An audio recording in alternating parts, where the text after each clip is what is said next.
This week on Jerusalem Dateline, Britain's new Prime Minister says Jerusalem is Israel's historic capital. Will the UK be the next country to move its embassy to Jerusalem? Plus, Israel gears up for its fifth election in less than 4 years. Why experts believe Netanyahu could make a political comeback. And protests in Iran mark a tragic milestone as demonstrations continue worldwide. All this and more this week on Jerusalem Dateline.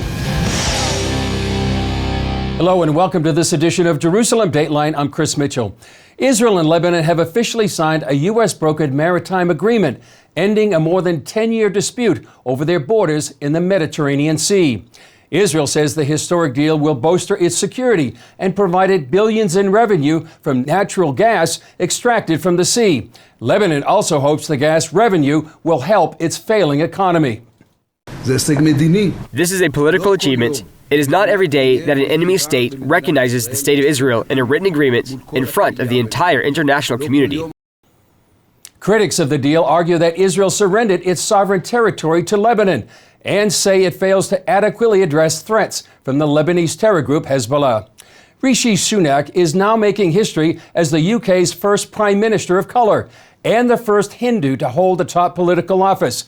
He brings to the job an impressive resume and support for Israel on the international stage. Dale Hurd has the story. While Rishi Sunak will be the first Hindu Prime Minister of Great Britain, that's been almost a non-issue in a nation in desperate need of a competent leader. Prime Minister. Sunak is the fifth Prime Minister in the past 6 years, and there's hope that this one will succeed. I think financially knows what he's doing to run the country. He will be able to sort us out. I think he's been in the right sort of jobs to understand all the intricacies of what needs to be done. You do need somebody who's going to have courage to change everything and to shake everything up. Rishi Sunak is described as a proud Hindu who has taken the oath as a member of parliament on the Hindu holy book, the Bhagavad Gita. As finance minister, Sunak lit candles outside number 10 Downing Street for the Hindu festival of Diwali. He's the wealthiest leader in the democratic world. He and his wife are worth around $1 billion. Sunak has voiced strong support for Israel, saying Jerusalem is undisputably the historic capital of the Jewish state, and there's a very strong case for moving Britain's embassy from Tel Aviv to Jerusalem. He is also opposed to the boycott, divestment, and sanctions movement against Israel, and has spoken out strongly against anti-Semitism. As for the United States, there are strong ties. Sunak met his wife as a student at Stanford University, and he held a U.S. green card until last year. Sunak's experience at Goldman Sachs in helping run a hedge fund will be useful, as he inherits an economic mess of high inflation, low growth, and soaring energy prices. Some citizens are refusing to pay their utility bills. And when his predecessor Liz Truss offered what some believe was a good plan to revive the economy, the markets bucked against it, and the pound crashed to a record low. It is just very, very difficult for anyone to both reassure the markets and deliver growth at this point. The two are working against each other. If elections were held today in Britain, the Conservative Party would be wiped out. A recent poll showed the Labour Party holding a 33-point lead. Sunak has 2 years to turn that around and fix Britain's problems before the next election. As long as he can muster a majority in a vote of confidence in the House of Commons, he will stay as Prime Minister. As to whether he can survive that, again, governments depend on the confidence only of one thing, which is not the opinion polls or even the markets, but the votes in the House of Commons. Sunak is described as the least unpopular leader of a very unpopular party. And at 42, he's the youngest Prime Minister since Lord Liverpool in 1812. Dale Hurd, CBN News. Well, on November 1st, Israel will hold its fifth election in 3.5 years. Former Prime Minister Benjamin Netanyahu is hoping to unseat current leader Yair Lapid. Some polls show him with a narrow edge to create a government, while others show him falling short of the 61-seat majority needed in Israel's 120-seat parliament, leaving open the potential for more political gridlock.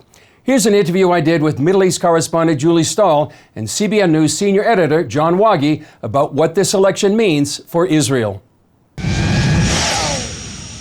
John, Julie, great to talk to you about the Israeli elections. John, first to you. This is the fifth election in the past 4 years. What makes this election different than the last four? Well, Chris, primarily it's that Benjamin Netanyahu may not be the overriding or the only issue this time. Past four elections, it's do you want Benjamin Netanyahu to continue as prime minister or don't you? This time there are other issues at play, like the violence that Israelis have seen around them, 19 dead since the month of March. And that is wearing on a lot of people, not just people in Judea and Samaria, but people Tel Aviv, Jerusalem, you name it. The other thing is they just concluded a Lebanon gas deal with much ballyhoo and much help from Joe Biden for the current Prime Minister Yair Lapid. That's going to be an issue. A lot of people are saying Lebanon got 100% of what they wanted, Israel got nothing. So there are other issues at play this time, and that's the big difference. Yeah, some of the issues that Israelis are going to be considering, Julie.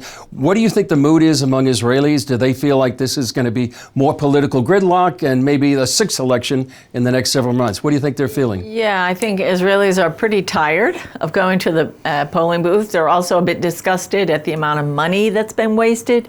Billions of shekels. One analyst said they could have built a few new hospitals for what they've spent on all these elections. I think some Israelis at least are confused, don't know who to vote for. I know one of my friends said particularly she was going to vote for Yair Lapid just to give him a chance. I think people are kind of like, they would like to see a new leader come up. You know, there's still, maybe a lot of people are still in favor of Netanyahu. A lot of people are, you know, fed up with Netanyahu, but they're not talking about it like John said, you know, like they were in the past. But yeah. John, in 1996, you famously called the election for Netanyahu.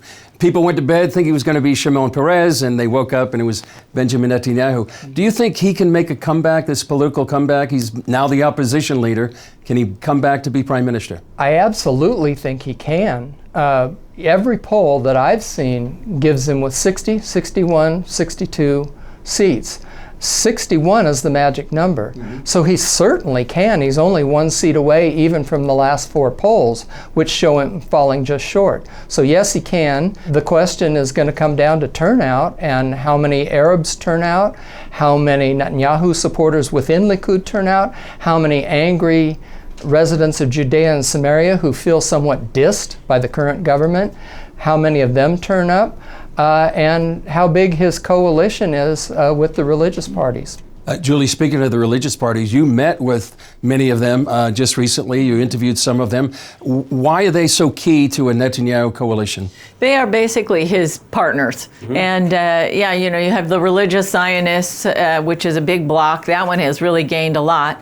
Probably most of those people are just really looking for something that they can say is Jewish. You know, they serve in the army, they're devoted citizens. A lot of them live in Judea and Samaria, and they want to see a change. They want to see a Jewish future for their kids. Then you have the United Torah Judaism, which is the Haredi party that's basically like European American descent. And they don't serve in the army. But they are also very pro-Netanyahu. They also want this Jewish future. You have the Shas party, which is more like the Asian, North African Jews, Sephardic Jews. Also, they're religious, but they also have a big support for the poor and those in the periphery, in the outer sections. So they all would likely be Netanyahu's partners in a coalition. They all seem to be doing pretty well. And, you know, we'll see. So there'll be several million people voting next Tuesday, but there are hundreds of millions perhaps around the world that are going to be watching and praying. So how can Christians around the world be praying for this election? John, first to you. I think you look at the world as a whole, and people from other nations are certainly looking at their own nation as well as Israel. And I think it's just prayer for the Lord's will to be done concerning the shaking that's going on in the nations. I personally believe that shaking's coming from him. I think it's coming to Israel as well as many of the other nations, and just that he will have his way in what he wants to do in the nations, including in the elections here in Israel, which are so important to everyone. Julie, what do you think? How can people be praying? I think really for mercy, and that God would make a way where there doesn't seem to be a way, for actually a good government, maybe something nobody has thought of, one that would not bring division but would bring unity. Maybe that's just my hope, but that's what I would say. Yeah, well, people will be watching and praying around the world, and we'll be reporting. So thanks for your analysis and insight, and we'll be reporting from election headquarters next Tuesday. Up next, from Jerusalem to Tehran, thousands stand united with the women of Iran. 40 days after her death, thousands of Iranians gathered at the grave of Mahsa Amini, the woman killed by Iranian police for not wearing her head covering properly. Her death sparked nationwide protests that some say now pose a threat to the Islamic regime. The protests at Amini's grave brought this huge crowd to honor the woman whose death has become a rallying cry for regime change in Iran. 40 days is a time when many Iranians remember the death of a loved one. Now, more than a month after her death, the protests are continuing inside Iran, even though more than 200 have been killed by the regime. Outside of Iran, women cutting their own hair has become a sign of standing with the women of Iran. At the recent ICEJ Feast of Tabernacles celebration in Jerusalem, Sharon Haskell, a member of Israel's parliament, joined the protests. In the light of these protests, I would like to join them in a global movement, Jin Jian Asadi, Women, Life, Freedom.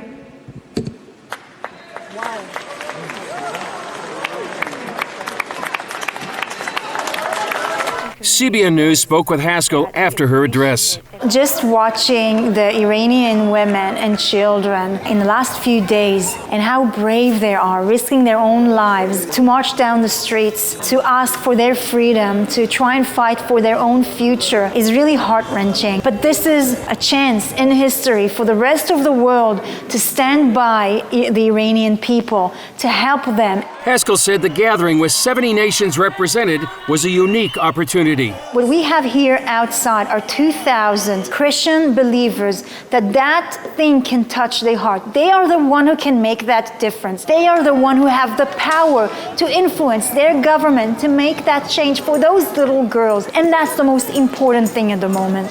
These two Iranian exiles also attended the feast and expressed what they're hearing from the streets of Iran. People say we don't need Islamic regime and they want to be free, but the government say no, just you have to do this one, you have to do this one.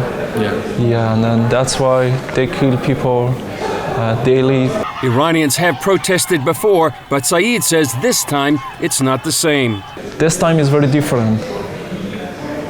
Yeah, because they don't have anything to lose. And as before, the people on the street are looking to the world. There's no help from the outside, from strong countries like the United States, like so many countries. And right now, people in Iran, they're fighting by themselves, with nothing, with no gun, but they have just heart and just their voice. To believers worldwide, they cried out for these three prayers. Pray for comfort for Iranians hurting and grieving over what's happening, and pray for hurting to find their healing and lasting hope in Christ, and pray for Iranian Christian inside of Iran, that especially in these days we are hearing so many Christians that they are going outside and helping and spreading gospel among non-believers.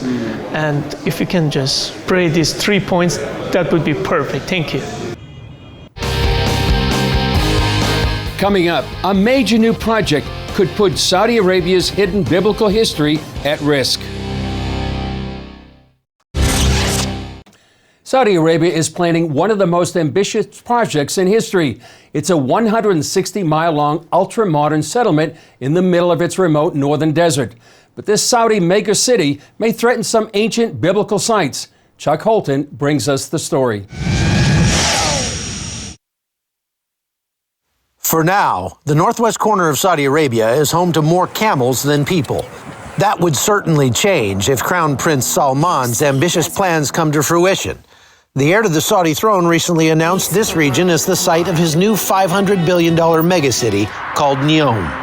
The goal is for up to 9 million people to live here, in what's touted as the world's most modern, forward-thinking, and climate-friendly city. Few people, however, know about the deep biblical history of this area.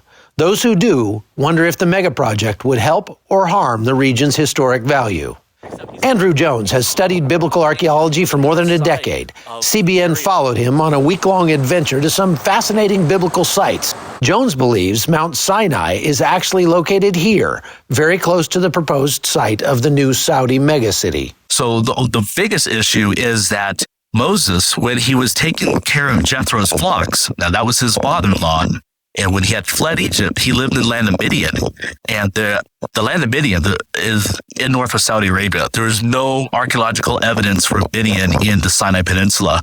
And it was on one of those days when he was out with the flocks that it says he went to the mountain of God in the book of Exodus. And it says he saw a burning bush on Mount Sinai. So then you'll realize that Mount Sinai is close to the home where Jethro lived in the land of Midian. His theory is that after crossing the Red Sea, the Israelites would have wandered in this very desert. As the team retraced their steps, it was easy to see why water was foremost in their minds. After the Israelites crossed the Red Sea in the end of Exodus chapter 15, it says that they came to the oasis called Elim, where there were 12 springs and 70 palm trees. Well, those 12 springs are still here. Here's one of them behind me that's been cemented in over the years, but it's still used by the Bedouins in this area to this day. But will the new Saudi mega project threaten this history? There's a city they call the Line, which would go from the coast all the way up to the mountains of Midian. And they just announced this next city, which is up in the mountains of Jebel al-Lawz. This whole mountain range we believe to be the mountain of God. After more off-roading, we came upon this site, a huge mountain with a peak that appears burned. The evidence is all around us that this is the true Mount Sinai. Now, I know there are many proposed locations for the mountain of God, but this mountain here in the land of Midian is the only one that matches all the biblical evidence for Mount Sinai or the mountain of God. This large plain at the base of the mountain would have easily accommodated the Israelites and all their animals, and Jones tells us more. Ron White discovered these pieces of marble when he first came here in the mid-1980s. In 1985, he found on one of the sections, written in ancient Hebrew, the name Solomon, the mountain of God, Moses. And so he believed because of these key words that King Solomon actually set up a marble shrine dedicated to the mountain of God at the base of Mount Sinai. And look at this, a large altar centrally placed and covered with petroglyphs. Many of the images depict cows, an animal that in ancient times did not exist out here, but did exist in Egypt. If this is the real Mount Sinai, there was no way I was leaving here without climbing it. The Saudi government has big plans for this whole area, hoping to make it an oasis of modern comfort. Wow, I made it. This is the top of Jebel Musa, the mountain of Moses, where God came down and met with Moses to give him the 10 Commandments.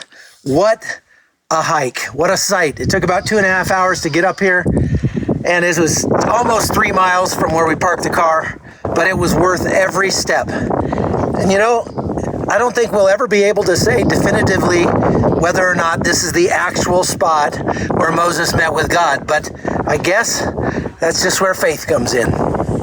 From northern Saudi Arabia, I'm Chuck Holton for CBN News. Still ahead, Israeli archaeologists uncover a sprawling church dedicated to a mysterious martyr when we come back. Israeli archaeologists have located an impressive church dating from early Christianity not far from here in Jerusalem. Thousands of youth from around Israel helped to excavate this find a few years ago. CBN Middle East correspondent Julie Stahl has that story. The 1,500-year-old church is about 28 miles from Jerusalem. Archaeologists found it during a salvage excavation before expanding the community of Ramat Bet Shemesh. Israel Antiquities Authority Excavation Director Benjamin Storchin explains. We've been uncovering amazing remains of a Byzantine church complex. The church covers an area of about 1.5 dunams. It includes typical Byzantine architectural elements, a basilical church, a narthex, courtyard or atrium with subsidiary side rooms. Storchin says early Christians built the huge church in the 6th century AD during the reign of the Emperor Justinian and later expanded it. They decorated the church with spectacular mosaics, frescoes, and Greek inscriptions. This church by far surpasses most of them by its size, its preservation, and its association to a martyr. An inscription says the Christians dedicated the church to a glorious martyr. The identity of the martyr is unknown, but due to the grandeur of the church, archaeologists say the martyr was likely an important person. We have now descended into the subterranean crypt located below the bema of the church. A separate entrance and exit allowed groups of pilgrims to pass by the crypt easily. This is the reliquary niche.